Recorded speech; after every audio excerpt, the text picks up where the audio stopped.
गुरु प्यारी साध संगत जी, प्यार भरे राधा स्वामी जी, साध संगत जी, आज की वीडियो का पूरा जरूर देखिए। अगर वीडियो आपको अच्छी लगती है तो वीडियो को ज़रूर लाइक और चैनल को सब्सक्राइब करना मत भूलिएगा। साध संगत जी, ये जो साखी है उन सत्संगियों के लिए है जो समझते हैं कि बाबा जी अपने वचन को नहीं निभाते। तो साध संगत जी, ये जो साखी है उन सत्संगियों के लिए एक उदाहरण है कि जब सतगुरु अपने वचनों को कह देते हैं, चाहे वह कौन सी भी स्थिति हो, वह अपने वचनों को ज़रूर पूरा करते हैं। क्योंकि संतों के जो वचन होते हैं वह पत्थर की लकीर होते हैं। वह चाहे 7 समुंदर पार क्यों ना हो, आप जो है वह अपने वचनों को ज़रूर पूरा करते हैं। तो साध संगत जी, आज की जो साखी है वो महाराजा सावन सिंह जी के समय की साखी है।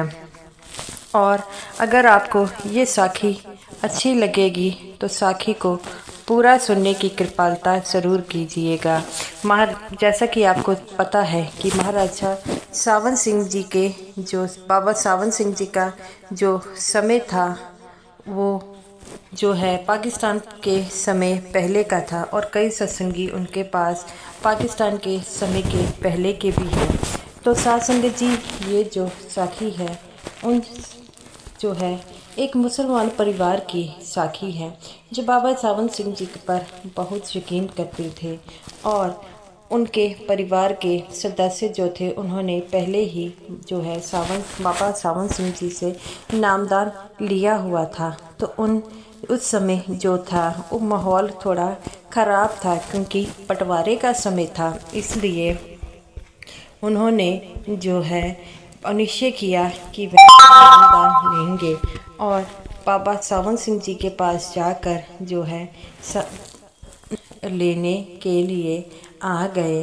तो साध संगत जी, इसी तरह उनका एक जो है 1 साल का छोटा सा बच्चा भी था, और वह बाबा जी से कहते हैं कि बाबा जी, हम आपसे नामदान की बख्शीश चाहते हैं। तो बाबा सावन सिंह जी ने उन्हें जो है नामदान की बख्शीश की है। और वे कहते हैं कि सतगुरु, हमारी एक छोटी सी विनती है आपसे। तो बाबा जी कहते हैं कि बताओ बेटा, कौन सी विनती है। वह कहते हैं कि हम चाहते हैं कि आप हमारे इस छोटे से बच्चे को भी नामदान की बख्शीश कीजिए। तब बाबा जी कहते हैं कि बेटा, इसे तो कोई समझ नहीं है, इसके लिए नामदान क्या मतलब है, और जो है मैं समझ नहीं पा रहा तुम क्या कहना चाहते हो।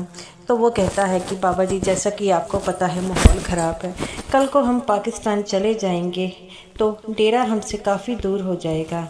तब बाबा जी कहते हैं कि बेटा, ऐसा नहीं सोचना कि डेरा हमसे दूर है, और ये सोचो कि जहाँ हम चले जाएंगे वहीं पर ही डेरा चला जाएगा।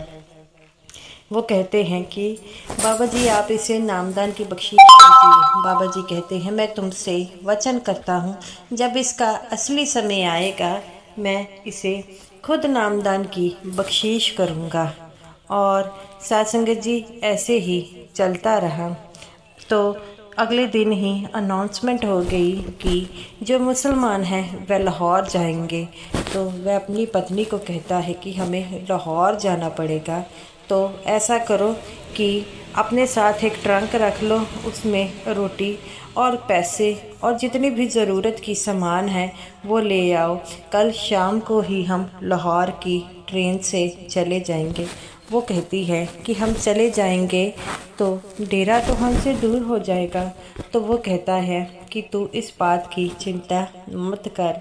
जैसे हम बाबा जी ने बताया है कि सिमरन में इतनी ताकत है, अगर तुम सिमरन करोगे तो तुम्हारे पास तुम्हारे सतगुरु खुद ही पहुंच जाएंगे। किसी प्रकार की चिंता मत करो, तुम तो सिर्फ जाने की चिंता करो जहां तो तुम्हें पता है जान माल का काफ़ी खतरा है, और अपने बच्चे को भी ले जाएं, और जितनी ही ज़रूरत की चीज़ें हैं वही लेकर जाएं। तो वह कहती है ठीक है, और वह कहता है कि कल शाम को लाहौर के लिए ट्रेन जानी है, तो हम सब उसमें बैठकर ही जाएंगे। तो वह दोनों पति पत्नी इस बात के लिए राज़ी हो जाते हैं और दोनों ही ट्रेन पर बैठने के लिए चले जाते हैं। जब जाते हैं तो लुटेरे उनका पीछा करने लग पड़ते हैं। वह पति पत्नी जो थे भागते हैं। पति ने ट्रंक पकड़ा था और उस बीबी ने जो है बच्चे को पकड़ा था, और चलते चलते उसके पति को ठोकर लगी और वह उसका सामान जो था नीचे चल गया। और उसकी पत्नी कहती है कि आप ट्रंक को छोड़िए, आप भागिए, नहीं तो ये हमें जान से मार देंगे। तो वो कहता है कोई बात नहीं, और वह ट्रंक को छोड़कर वहीं पर चला भाग जाता है। आगे जब जाता है तो वह बड़ी दौड़ से भागते हैं और पत्नी को ठोकर लगती है और बच्चा भी उनके हाथों से गिर जाता है। और पति कहता है कि बच्चे को छोड़ो और तुम भागो यहाँ से। तो वो कहती है नहीं, मैं बच्चे को नहीं छोड़ूंगी।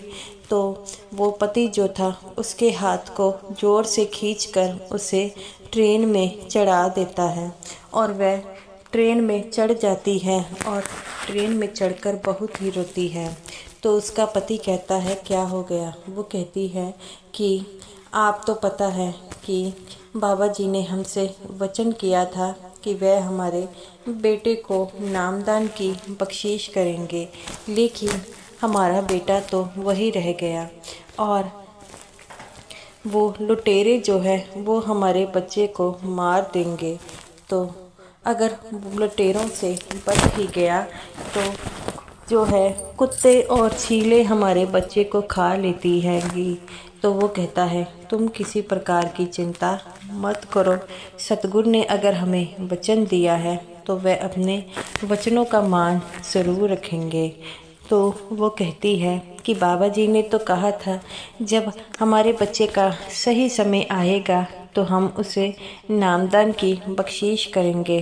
तो वो कहता है तुम इसी प्रकार की चिंता मत करो, जब समय आएगा तो वह हमें नामदान, हमारे बेटे की नामदान की बख्शीश हो जाएगी। और दोनों ये बात सुनकर रोने लग पड़ते हैं।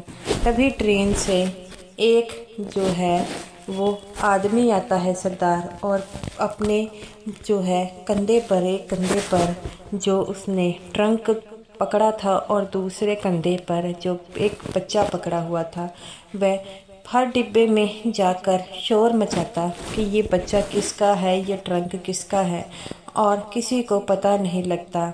और जब वो इन सत्संगी की जिस डिब्बे में ये बैठे थे उस डिब्बे की गाड़ी वो खिड़की के पास जाता है। खिड़की का जो है वो बारी टूटी हुई थी और वह शोर मचाता है कि ये डिब्बा, ये बच्चा और ये ट्रंक किसका है। तभी वह बीबी देखती है और कहती है ये ट्रंक और ये बच्चा हमारा है। बीबी फटाफट अपने बच्चे को पकड़ती है और उसे पकड़कर रोने लग पड़ती है और उस भाई का धन्यवाद करती है कि आपने हमारे बच्चे को बचा लिया। तो और अपने पति को कहती है कि इन्हें 200 रुपया दे दीजिए। वह अपने पति भी झट से 200 रुपया निकालता है और उस आदमी को देने लग पड़ता है। तब वह नहीं लेता। तब उसकी बीवी सोचती है कि शायद कम है इसीलिए ये नहीं ले रहा, और अपने पति को 500 रुपया देने को कहती है। पति भी 500 रुपया जो है निकालता है और लेता है, लेकिन वह आदमी फिर से वो पैसे नहीं लेता। और फिर वह अपने पति को कहती है ट्रंक खोलिए, जितने भी पैसे हैं इनको दे दीजिए, इन्होंने हमारे बच्चे की जान बचाई है। हम तो वहाँ जाकर भी भीख मांगकर गुजारा कर लेंगे, लेकिन आप इनको दे दीजिए। वह ट्रंक में जितने भी पैसे था उस आदमी को पकड़ाता है। वह लेने से मना कर देता है और कहता है अगर मैंने पैसे ही लेने थे तो मैं आपका ये ट्रंक जो है वो वापस लेकर ही क्यों आता। और मेरे को पैसों का कोई लालच नहीं है, मुझे तो इस बच्चे को ट्रंक को आपको पहुंचाना था। वो कहता है कि आपने जो हमारे पे जो एहसान किया है वह हम ज़िंदगी भर नहीं भूल सकते। वो कहता है एहसान किस बात का, मैंने तो संतों की बातों का जो है मोल लिया है। और वह कहते हैं कि काको तुम इस बच्चे की चिंता मत करो। वो कहती है कि आपको पता है हमारे बाबा जी ने कहा था कि जब ये बड़ा हो जाएगा तो हम इसे नामदान की मैं बख्शीश करूँगा। तब वह कहता है कि हाँ तभी तो तुम्हारे बच्चे को मैंने बचाया है। तो वो कहती है आपका बहुत बहुत शुक्रिया है, आपका हम ये जो एहसान है ज़िंदगी भर नहीं भूल सकते। तो वह कहते हैं एहसान कैसा है, मैंने तो वो किया है जो हर कोई करता। अगर आप भी किसी को मुश्किल में देखते तो क्या मदद नहीं करते।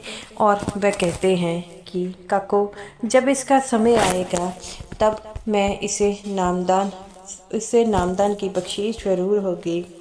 वह देखती है कि उस आदमी का एक कुर्ता फटा हुआ था और दूसरे में बच्चे के ने जो है वो बाथरूम कर वह कुर्ता गीला किया है और जिस कुर्ता फटा था वहाँ से जो है खून बह रहा था। वह कहती है आपने हमारे बच्चे की जान बचाई है, हम आपका ये एहसान ज़िंदगी भर नहीं भूल सकते।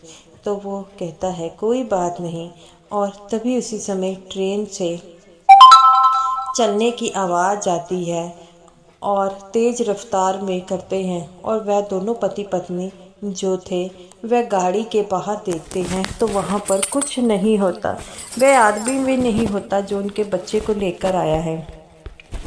वह दोनों पति पत्नी बहुत हैरान होते हैं कि वह कहाँ चले गए। तब वह समझ जाते हैं ये कोई नहीं, खुद बाबा सावन सिंह जी थे जो हमारे बच्चे की रक्षा करने आए हैं। सतगुर बड़ी लीला अपरंपार है, हम सतगुर के इस जो है नहीं समझ पाते। लेकिन वह दोनों पति पत्नी जो थे वह समझ गए थे कि बाबा जी ने अपने वचनों का मान रखा है, उन्होंने हमारे बच्चे की जान बचाई है। क्योंकि जब भी कोई सत्संगी मुश्किल में आता है तो उन्हें जो है वह बाबा जी उन्हें खुद बचाने आते हैं। जो सच्ची मन से उन्हें याद करता है वह उनके पास ज़रूर पहुंच जाते हैं। तो गुरु प्यारी साध संगत जी वह दोनों पति पत्नी अपने बच्चों को पाकर बड़ा खुश हुए और वह दोनों लाहौर चले गए। जैसे ही समय व्यतीत हो गया उनका बेटा बड़ा हो गया और उस समय जो है बाबा सावन सिंह जी लाहौर आए थे। उन्हें वहाँ जाकर उसके लड़का जब नामदान लेने आया तब बाबा जी उन्हें देखकर पहचान गए और उसके माता पिता को कहते हैं कि देखो अब इसका समय आ गया है, अब इसे नामदान की बख्शीश होगी। तो वो कहती है कि बाबा जी अगर आप उस समय हमारे बच्चे को ना बचा पाते तो आज ये नामदान की बख्शीश नहीं होती। तब बाबा जी कहते हैं बेटा जो बातें कही गई होती हैं उनका कोई ना कोई मतलब ज़रूर होता है। इसी तरह मैंने तुम्हारे बेटे को इसीलिए कहा था कि तुम्हें बाद में नामदान दूंगा। तो वो कहती है कि सतगुरु आपकी लीला अपरंपार है। तो वो कहता है किसी बात की चिंता मत करो, हम सभी यहाँ पर जो है नामदान तुम्हारे बेटे को ज़रूर मिलेगा। और सतगुरु पर विश्वास करो, जो सतगुरु पर विश्वास करता है सतगुरु उनके साथ हमेशा ही होते हैं। ये बातें सुनकर वह दोनों पति पत्नी बहुत रोते हैं और कहते हैं कि आप इतनी दूर से हमारे बेटे को नामदान देने आए हैं। तो सतगुरु कहते हैं कि जब जो मैंने वचन किया था वह भी तो पूरा करना होना था। साध संगत जी हमारे सतगुरु जो है उनकी लीला अपरंपार है। हम समझते हैं कि उनको कुछ नहीं याद होता लेकिन उन्हें सब कुछ याद होता है। उन्हें ये भी पता होता है कि कौन सा सत्संगी सिमरन करता है और कौन सा नहीं करता। इसीलिए भजन सिमरन लेकर सिर्फ अगर हमने नाम की कमाई ना की तो इसका क्या फ़ायदा होगा। तो इसलिए तो कहा जाता है कि नाम की कमाई जो है करो, क्योंकि नाम की कमाई कर कर आप जो है उस कुल मालिक को पा सकते हैं। तो गुरु प्यारी सास में भी बाबा जी के कहे हुए बोलों का मान रखना चाहिए और हमेशा ही सतगुरु के कर्म जो है लगाना चाहिए, क्योंकि सतगुरु ही हमारा बेड़ा पार कर सकते हैं और जो सिमरन करेगा वह ही 84 के जेल खाने से बाहर निकलेगा। तो गुरु प्यारी साध संगत जी, ये रही मेरी आज की वीडियो अच्छी लगी हो लाइक कीजिएगा और समूह साध संगत जी को मेरी तरफ से प्यार भरी राधा स्वामी जी।